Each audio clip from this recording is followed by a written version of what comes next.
Quick revision of AS7। तो AS7 construction contracts, इसका हम क्विक रीडिंग करेंगे और साथ में इसका एक ही सवाल आया है पिछले 10 सालों में, which we will also see. तो सबसे पहले AS7 कंस्ट्रक्शन कॉन्ट्रैक्ट्स बात समझो बनाने की ज़रूरत क्या पड़ी। देखो सबसे पहले बात ये थी कि अब कोई जगह कंस्ट्रक्शन कर रहा है तो 1 साल में तो कंस्ट्रक्शन का काम खत्म होता नहीं है, इट टेक्स ईयर्स। तो कॉस्ट इनका होती रहती है लेकिन रेवेन्यू एकदम एंड में रिकॉग्नाइज करना पड़ता है, which shows a misleading picture of the financial statements कि स्टार्टिंग में 3 साल लॉस हो जा रहे हैं, कॉस्ट दिख रही है और फिर लास्ट में रेवेन्यू दिख रहा है and with a very little cost. तो कंपेरेटिवली तो इस वजह से मिसलीडिंग फाइनेंशियल स्टेटमेंट्स बनते हैं अगर ये AS ना होता। However, because we have this AS, we have different methods जिससे हम seamlessly कॉस्ट और रेवेन्यू को प्रोपोर्शनेटली स्प्लिट करके अच्छे से फेयर और ट्रांसपेरेंट रिपोर्टिंग कर सकते हैं। तो सबसे पहले ये समझते हैं कंस्ट्रक्शन कॉन्ट्रैक्ट होते क्या हैं। तो कंस्ट्रक्शन कॉन्ट्रैक्ट कोई भी कॉन्ट्रैक्ट है जिसमें आप या तो एक एसेट बना रहे हो या बंडल ऑफ एसेट्स बना रहे हो जो आपस में क्लोजली इंटररिलेटेड है, या फिर कोई ऐसी सर्विस दे रहे हो जो कि एसेट कंस्ट्रक्शन से रिलेटेड है, या फिर आप डिस्ट्रक्शन भी कर रहे हो। मतलब फॉर एग्जांपल अगर आपको घर बनाना है और उसके पहले जो पुराना घर है वो तोड़ना है तो that is a contract also.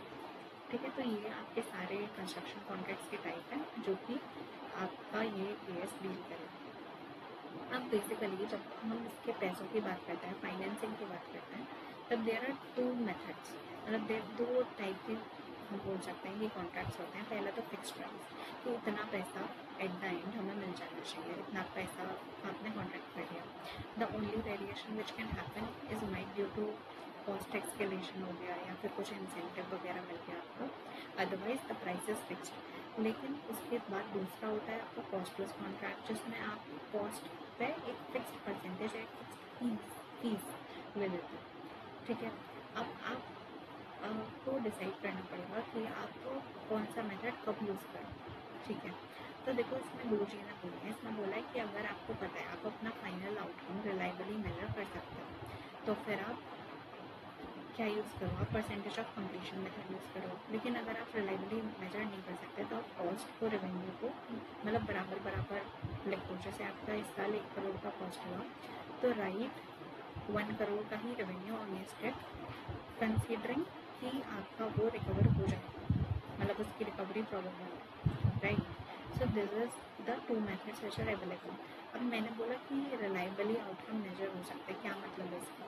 मतलब कि आपको पता है कि आपकी टोटल रेवेन्यू कितना है, आपको पता है कि आपकी जो कॉस्ट है वो at the end of the reporting period कितनी हुई है, कितना काम आपका कंप्लीट हो गया है ये आपको मालूम है, और जो पैसा मिलने वाला है वो प्रोबेबल, ये देखो यहाँ पे लिखने जा रहा हूँ।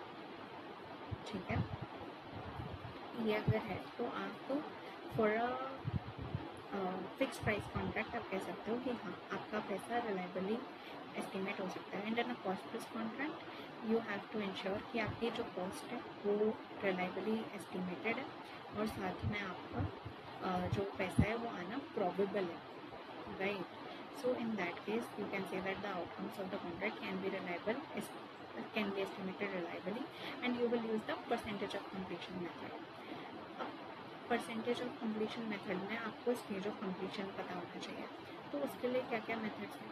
सबसे पहले आप जाके सर्वे कर कर आओ, उससे पता कर लो, या फिर आप ये देख कर आओ कि कितना काम आपका कंप्लीट हो गया, मतलब अब प्रपोर्शन, जैसे फॉर एग्जांपल 4 मंजिल बन रही थी उसमें से 1 मंजिल कंप्लीट हो गई तो इसका मतलब सिंपल है 25% काम पूरा हो गया, तो that is a completion of physical proportion of the contract work. उसके अलावा तीसरा ये है कि आप कॉस्ट मान लो इनकम करनी थी 10 करोड़ और उसमें से 6 करोड़ का काम कंप्लीट हो गया है तो इसका मतलब 60% काम हो गया है। So these are the 3 methods जिसके हिसाब से आप और कंप्लीशन की स्टेज डिटरमाइन कर सकते हैं।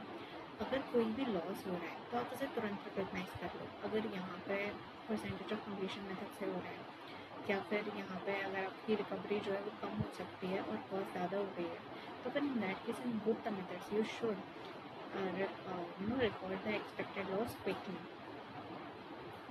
अब कॉन्ट्रैक्ट रेवेन्यू क्या होता है, कॉन्ट्रैक्ट कॉस्ट क्या होता है, उसमें क्या क्या आता है। कॉन्ट्रैक्ट रेवेन्यू मतलब वो सारा पैसा जो इनिशियली अग्री हुआ कि हमारा रेवेन्यू होगा, उसके अलावा कोई भी इंसेंटिव पेमेंट या कोई भी क्लेम या कोई वेरिएशन जो कि हमें पक्का पता है कि होगा ही होगा और रेवेन्यू बनेगा ही बनेगा, and it is capable of being reliably measured in if the both conditions are satisfied, then we can say that it will be a part of contract revenue. उसके अलावा कॉन्ट्रैक्ट कॉस्ट में क्या आता है, कोई भी ऐसी कॉस्ट जो कि स्पेसिफिकली एट्रीब्यूटेबल है, कोई भी जनरल कॉस्ट है जो कि एलोकेट कर सकते हैं इस पर, या फिर कोई ऐसी कॉस्ट जो कि हम कस्टमर से चार्ज कर सकते हैं as per the terms of the contract. अच्छा, अब हो सकता है कि स्टार्टिंग में मुझे लगा कि इतना कॉस्ट है, इतना रेवेन्यू आएगा, उसके बाद में मेरे एस्टिमेट्स चेंज हो गए, तो इन दैट केस जो भी आपका इफेक्ट होगा वो सबसे पहले तो आप क्यूमुलेटिवली अपना परसेंटेज ऑफ कंप्लीशन मेथड पे लगाते हो, और जो भी एडजस्टमेंट होते हैं वो आप उस पीरियड में, सब्सिक्वेंट पीरियड में मतलब कि प्रोस्पेक्टिवली आप उसे एडजस्ट कर देंगे। ठीक है, उसके बाद हम बात करते हैं नेक्स्ट, विच इज़ कि हो सकता है कि आपको कॉन्ट्रैक्ट में कोई और एडिशनल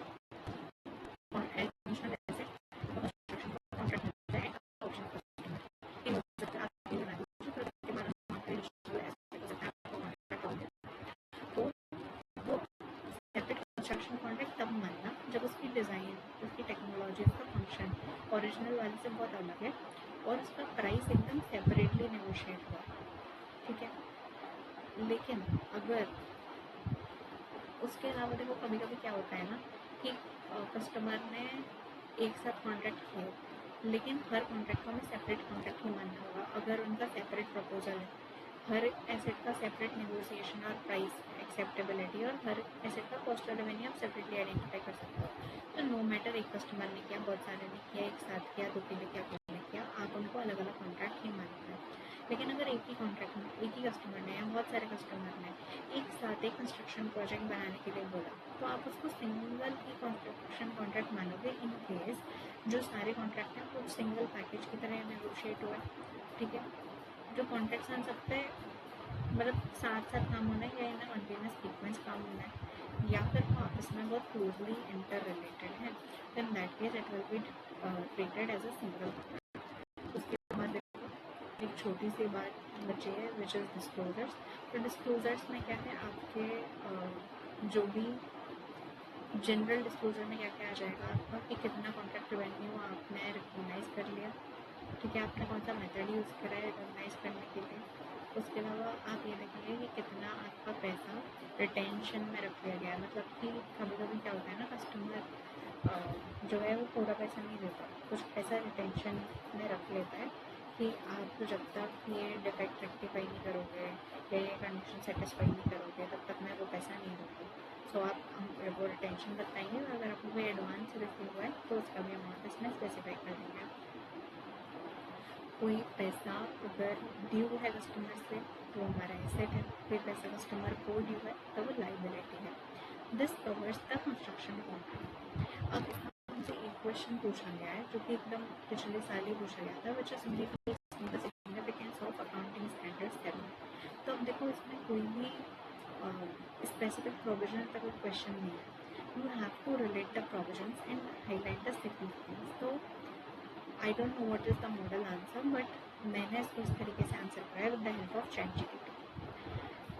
तो हमने पहले लिख दिया AS7 की डेफिनेशन, उसके बाद मैंने लिखा कि सबसे पहले इसका क्या सिग्निफिकेंस है, ये है इसकी वजह से हम कंस्ट्रक्शन कॉन्ट्रैक्ट के स्पेसिफिकली AS हमारे पास कोई है, एंड द कॉम्प्लेक्स रेवेन्यू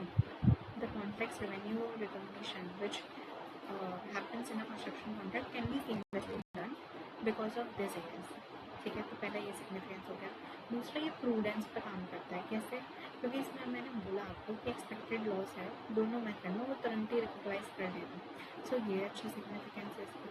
तीसरा ये परसेंटेज ऑफ कंप्लीशन मेथड पे काम करता है, तो इसका मतलब ये है कि आपको लमसम में रेवेन्यू रिकॉग्नाइज नहीं करना है, पार्ट्स में ही करना है, इसकी वजह से ट्रांसपेरेंसी बढ़ती है, और साथ में विंडो ड्रेसिंग के चांसेस भी कम हो जाते हैं, because the revenue cannot be recorded arbitrarily. ठीक है, उसके बाद फिर दूसरा मैचिंग कॉन्सेप्ट पे काम करता है, रेवेन्यू और कॉस्ट साथ में रिकॉग्नाइज है, and apart from that it ensures that the income is not recognised when the cash is received but on the basis of recognition. तो ये बेसिकली एक्रूवल कॉन्सेप्ट पे ही काम कर रहा है। डिस्क्लोजर रिक्वायरमेंट भी है, इसकी वजह से स्टेक होल्डर का ट्रस्ट बढ़ता है। और अब क्योंकि सब कंस्ट्रक्शन अक्रॉस कंस्ट्रक्शन इंडस्ट्री सब यही एस लगा रहे हैं, तो इसकी वजह से यूनिफॉर्मिटी भी बच जाती है। That's how I have answered this question. I believe कि आपका अलग तरीका भी हो सकता है, विच इज़ कम्प्लीटली फाइन। ठीक है, तो आप इस क्वेश्चन को अटैम्प्ट ज़रूर करिएगा और yes, keep attempting PYQs so that you can have an idea कि आपकी प्रिपरेशन सही डायरेक्शन में है या नहीं। Next we will start with AS9। ठीक है, AS9 is an important AS जिसके 2 क्वेश्चन पूछे गए हैं पिछले सालों में एंड बोथ आर रिपीटेटिव। तो इसको हम नेक्स्ट वीडियो में कवर करेंगे। Thank you so much.